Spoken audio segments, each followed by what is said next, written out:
Bienvenue à toutes et tous. Avant de plonger dans cette vidéo en mode vlog depuis l'intérieur de ma Tesla Model Y, où nous allons explorer ensemble les fonctionnalités des Matrix LED. Avant de commencer, permettez-moi de rappeler l'essence de cette chaîne.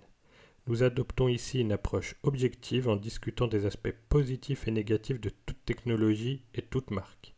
En effet, la perfection n'existe pas dans ce monde. Si vous êtes trop attaché à une marque en particulier, cette chaîne n'est peut-être pas pour vous. Ici, nous préférons la lucidité à l'aveuglement passionné.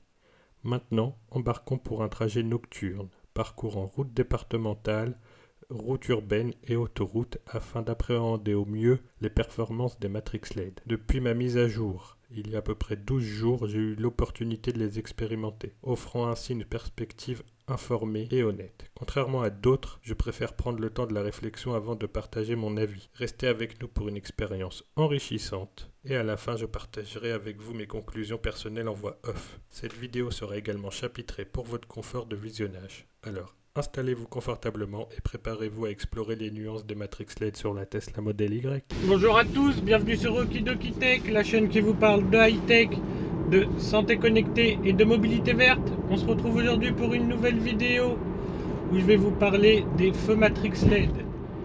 J'ai eu la mise à jour 2024.8.4 il y a 12 jours.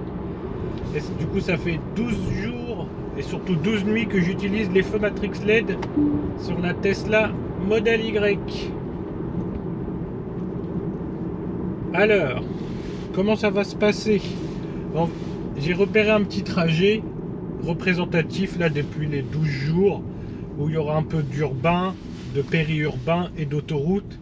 Comme ça vous allez pouvoir voir de vous-même avec la dashcam, enfin avec la GoPro plutôt que j'ai mise, comment se comportent les phares avec le Matrix LED. En tout cas, en 2 semaines quasiment, qu'est-ce que j'ai remarqué? Ce que j'ai remarqué déjà en premier lieu, c'est que ça marche bien. Quand Tesla fait un truc qui marche bien, je le dis. Quand Tesla fait un truc qui marche mal, je le dis également. Mais là, ça marche bien. En tout cas, j'ai pas eu d'appel de phare des véhicules que je croisais.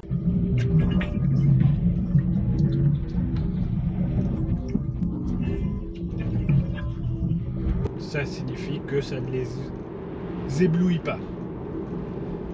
Donc là, on est sur une partie bien éclairée, en périurbain.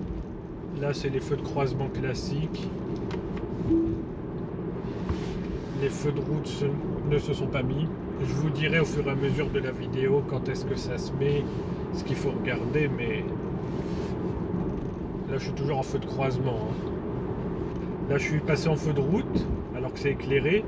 Ça, c'est malheureusement un défaut des Tesla. Dans certaines zones, même éclairées, ça reste en feu de route.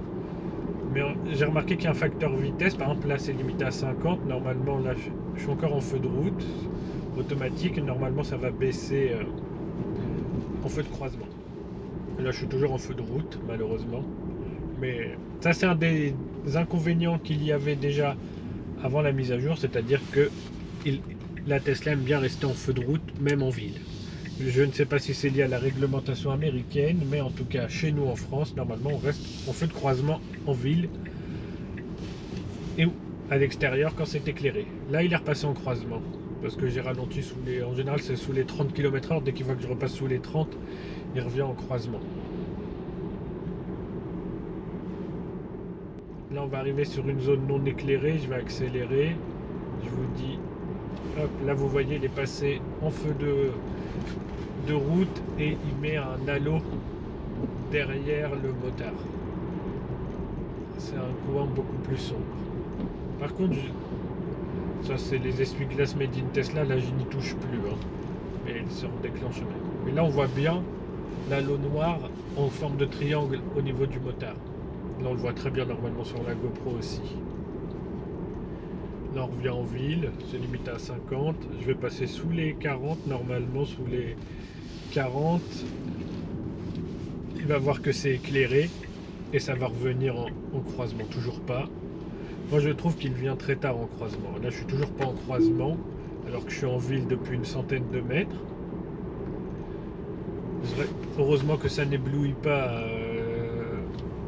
avec la version Matrix LED, parce que avant je recevais les appels de phare vu qu'ils restaient en croisement en ville. J'étais obligé de repasser en feu manuel. Ce qui est un peu scandaleux. Il y en a, ils vont vous dire, ah, chez Tesla c'est bien, ils implémentent une feature avec une mise à jour, tout ça. Moi je fais partie de la team qui dit que quand j'ai acheté le véhicule il y a 1 an et 2 mois, on m'avait dit que la Tesla possédait déjà les Matrix LED. Voilà, la Tesla possédait déjà les Matrix LED il y a 1 an et 2 mois quand je l'ai acheté en 2023, mais il n'était pas actif. Du coup moi je fais plutôt partie de la team. C'est dommage que je paye, parce que c'est compris dans le prix, que je paye une option, enfin qui est de série mais qui fait partie du prix, hein, que je paye ça mais que ce n'est pas actif dès le début. Alors qu'il y en a d'autres, ils vont dire ah mais non, ça vient après. Non, j'ai payé le véhicule avec des Matrix LED, le hardware contient des Matrix LED, j'aurais aimé que ce soit adapté dès le début. Mais malheureusement, c'est lié à la réglementation américaine qui n'a autorisé les Matrix LED sur le sol américain qu'à partir de 2023. Donc ils ont d'abord développé comme d'habitude pour les USA, après comme on est le parent pauvre en Europe, ils ont développé ça pour nous. Faire un peu de route nationale et après on va revenir par l'autoroute et comme ça vous allez voir ce que ça donne en temps réel.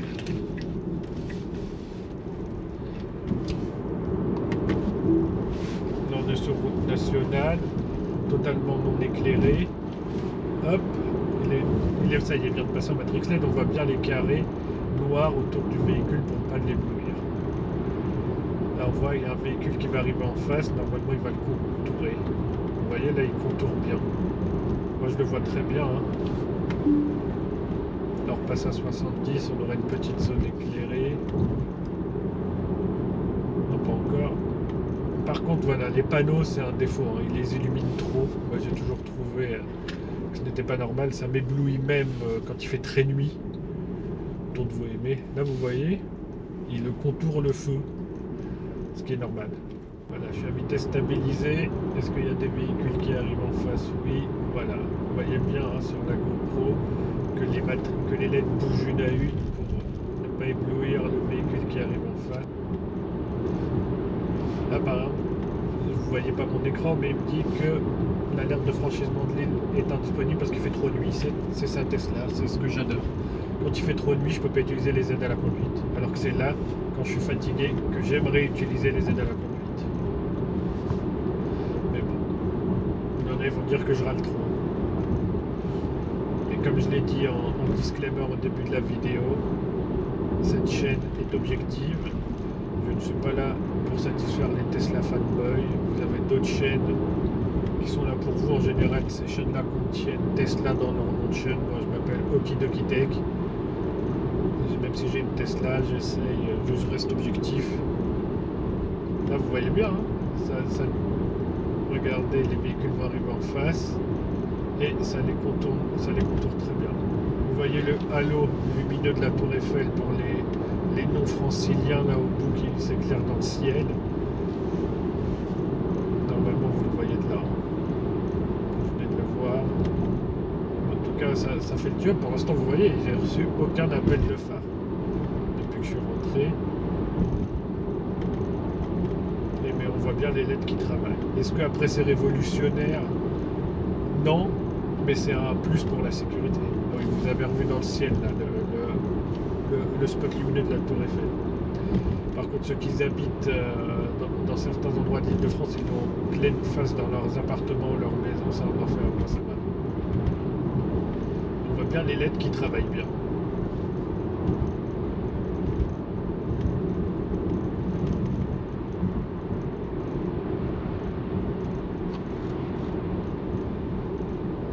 Sur une zone à 70, je ferai demi-tour, après je prendrai de l'autoroute.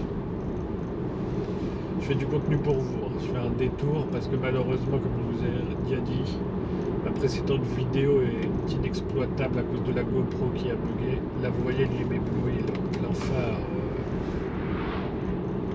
Lui là, sa BM là ça n'a pas marché, hein. Pourtant je suis BMiste de base. Là c'était une BM qui arrivait en face, qui normalement a des feux automatiques mais pas de matrix LED. Sur celle-ci, bah ça ne fonctionnait pas.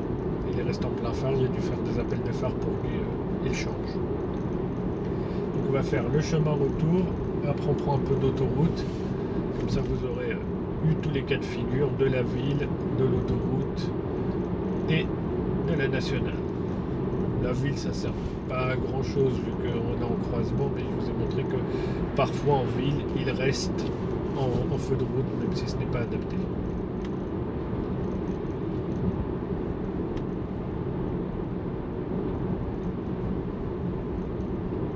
Vous voyez, il éclaire beaucoup trop les panneaux, c'est illisible de là où je suis. Là j'arrive à le lire, ce qui n'est pas normal, parce qu'il est trop éclairé.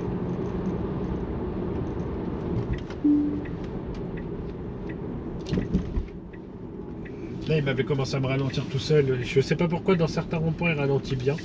Il sait qu'il y aura un rond-point, pourtant j'utilise pas la navigation en autopilote, j'ai le AP, je peux utiliser la navigation en autopilote. Mais là, bah, dans d'autres ronds-points, il ne ralentit pas. Du coup, je ne peux pas faire confiance à ce système. Donc on va revenir par de la nationale. C'est là où je trouve que c'est le plus pertinent. Donc il faut faire attention au radar. On est à 70. Voilà.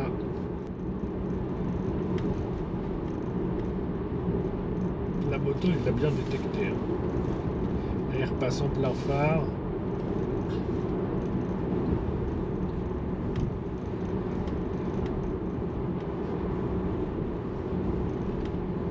Voilà, et vous verrez que je ferai une deuxième version de la vidéo pour les non francophones. Ne soyez pas surpris, je ferai une vidéo sans le son, où je ne parle pas en vous, où je mettrai en sourdine la bande audio, la piste audio. Comme ça, les étrangers qui ne veulent pas entendre un français parler et qui ne maîtrisent pas la langue, ça m'évite de faire une autre vidéo en anglais. Je pourrais, hein, mais pour l'instant, ce n'est pas le sujet. Là, je suis en plein phare. Mais malheureusement, j'ai pas eu le cas de figure où un véhicule me double. Ça, c'est vraiment dommage. Peut-être là, il y aura peut-être une zone de dépassement. Je vais faire exprès de rester à 70. Si l'autre peut passer à 80, ça, non, malheureusement celui de derrière il vient de tourner. Je vais me mettre à 75 comme ça si jamais quelqu'un... Mais il n'y a personne. Mais là vous voyez bien, il fait le taf. Hein. Moi je le dis. Là c'est une feature qui fonctionne très bien chez Tesla. Le seul reproche que j'ai à lui faire, c'est que malheureusement j'ai mis 14 mois à l'avoir alors que j'ai payé le véhicule à l'époque à plus de 70 000 euros. Hein. Je répète, c'est un modèle Y long range que j'ai eu avant la baisse de prix de plus de 10 000 euros au début. Il y a eu une baisse de prix de 12 000 euros que je n'ai pas profité. Après il y a eu une autre baisse de prix de 3 000 euros et là il y a eu une hausse de prix de 2 000 euros. Du coup mon véhicule a décoté de malade, mais à ce prix là, à 70 KE, je m'attendais à ce qu'il y ait les Matrix LED. Sur d'autres chaînes, il y a Tesla dans le nom, mais on m'avait vendu des Matrix LED. Malheureusement, ce ne sont des chaînes pas objectives. Moi, j'essaye de rester objectif. Donc, les avantages de ce système, c'est qu'on n'a plus besoin de jouer sans cesse, croisement, feu de route, etc. Ça, c'est vraiment très bien. Et le deuxième point positif, c'est la sécurité. Ne va pas éblouir les véhicules en face. Par contre, je n'ai pas vu si... Par contre, les piétons, je n'ai pas vu s'il y avait des piétons ou des cyclistes. J'ai pas eu le cas de figure sur National. Peut-être que eux, ils vont être très éblouis. Je peux pas vous dire. Là, vous allez refaire coucou au radar dans l'autre sens.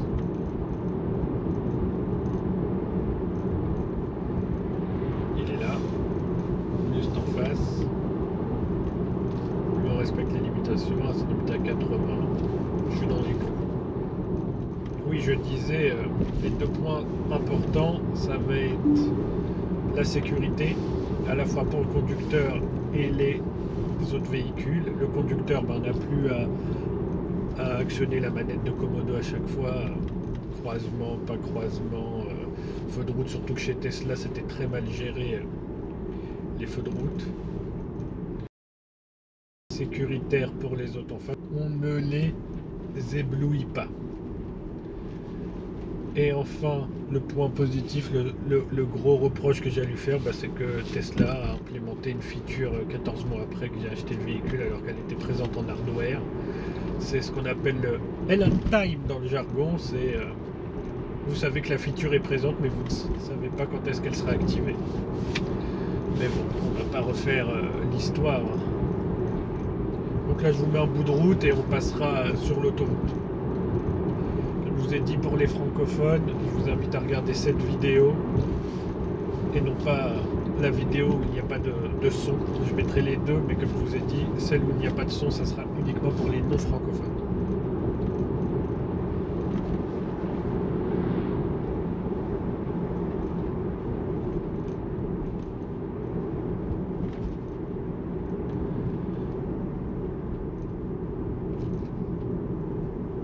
Hop, à droite, on aura l'autoroute A13 avec une partie limitée à 130, une partie limitée à 110. Je ne sais pas si je vais aller jusqu'au péage de la Normandie, mais on va voir.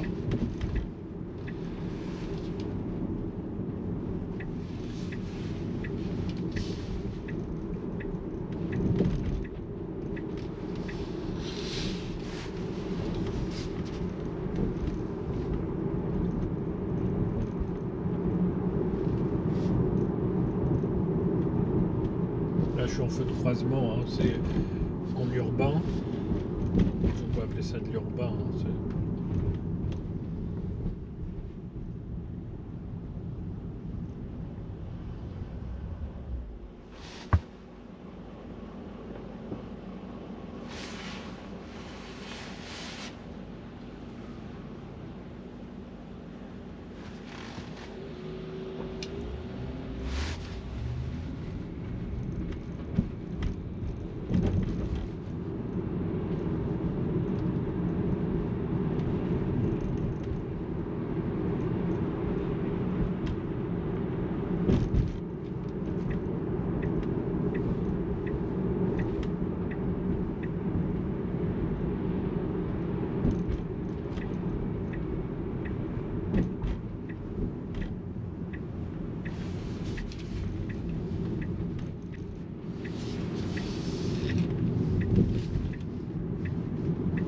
Ah, c'est rare, mais là, tout le monde a bien pris le rond-point ici. D'habitude, les gens, ils se placent très mal.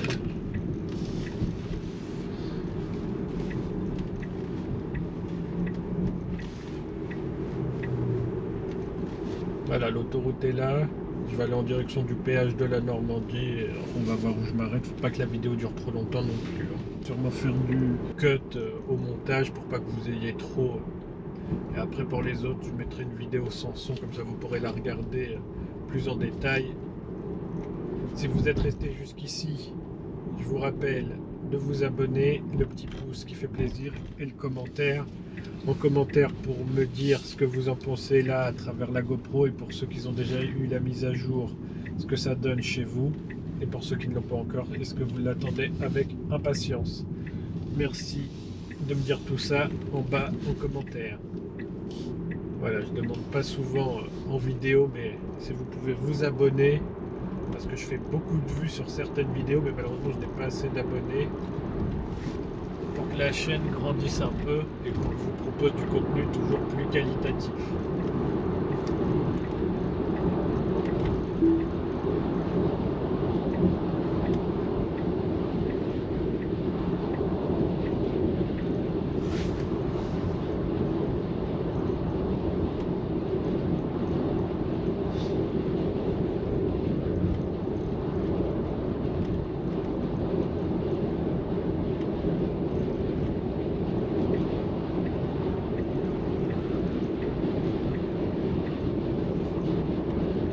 Là on est sur l'autoroute, ça reste en feu de route hein, depuis tout à l'heure.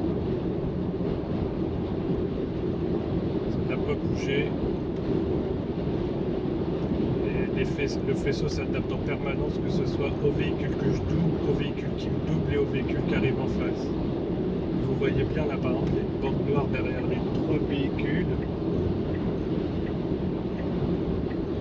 Là il y a un véhicule qui va me doubler, vous verrez comment ça va faire. Voilà, là sur la gauche il me double. Regardez la bande noire qui va apparaître derrière elle.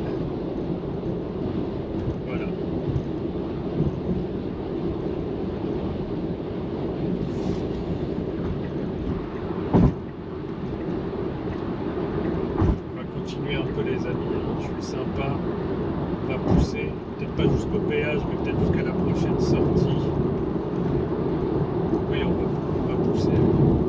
Ça va par le passage à 100, est-ce qu'il va réagir? Mais là on voit bien les carrés noirs derrière les véhicules pour ne pas les éblouir. Normalement ça se voit très bien sur mon retour GoPro, je le vois bien. Là je suis à 134, je vais peut-être ralentir vu que ça va passer à 110 et je sais que les gens ici ne ralentissent pas au panneau. Contrairement à moi, quand je me mets au panneau, je vais ralentir, je vais me mettre derrière. Le 2008 là.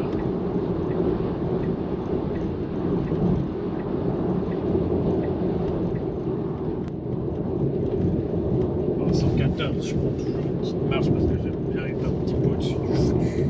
Ma façon de conduire, de me mettre dans le flux.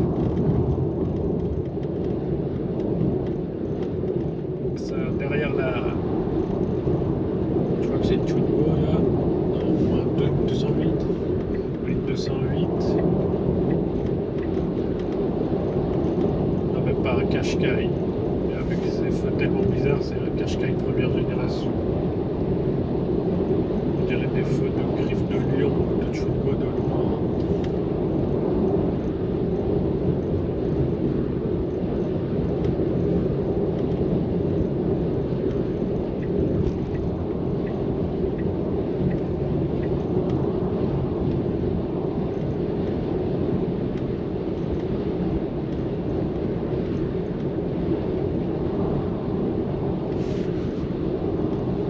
Oui, allez, on va continuer jusqu'à la prochaine sortie et après j'arrêterai la vidéo.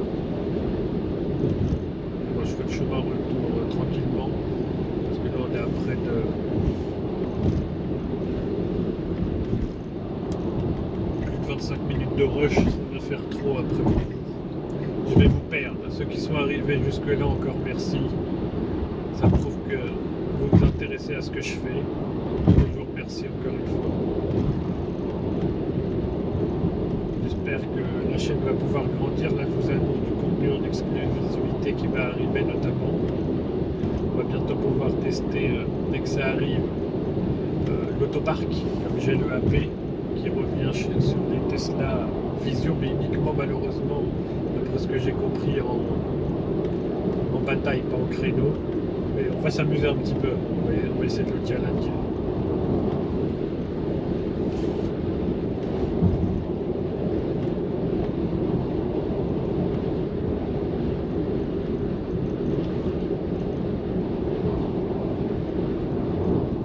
Voilà, moi je fais demi-tour à cette sortie-là, je rentre tranquillement et je vous retrouve en voix off pour la conclusion de la vidéo. En conclusion, la mise à jour 2024.8.4 de Tesla apporte des avancées notables avec l'introduction des matrices LED sur le modèle Y et le modèle 3. Parmi les points positifs, ces nouvelles fonctionnalités offrent une visibilité améliorée de nuit, contribuant ainsi à renforcer la sécurité des conducteurs. De plus, les matrices LED permettent une gestion plus précise de l'éclairage, ce qui peut potentiellement réduire la distraction visuelle pour les autres conducteurs sur la route. Cependant, un point négatif à souligner est le délai considérable de plus de 2 ans pour que Tesla adopte la technologie des matrices LED en Europe, entre le moment où le hardware était implémenté dans les véhicules et que le software suit. En effet, il s'agit de contraintes réglementaires américaines.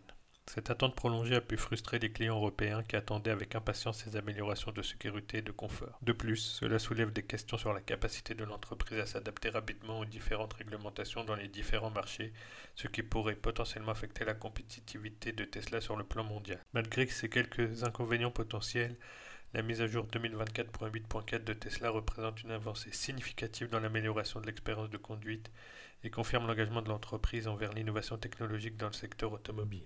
Ça fonctionne très bien, que ce soit sur route départementale sinueuse, sur route nationale bien droite ou sur autoroute. Je n'ai eu aucun appel de phare depuis les 12 jours que j'utilise la fonctionnalité. Quand quelque chose fonctionne chez Tesla, je le dis. Quand quelque chose ne fonctionne pas chez Tesla, je le dis également. Je vous remercie d'avoir regardé cette vidéo sur Okidoki Tech, la chaîne qui vous parle de high-tech, de santé connectée et de mobilité verte. N'oubliez pas le commentaire pour me partager vos retours. Si vous avez déjà eu la fonctionnalité ou si vous l'attendez avec impatience, n'oubliez pas le petit pouce et l'abonnement qui fait plaisir. On se retrouve à bientôt pour du nouveau contenu sur Okidoki Tech.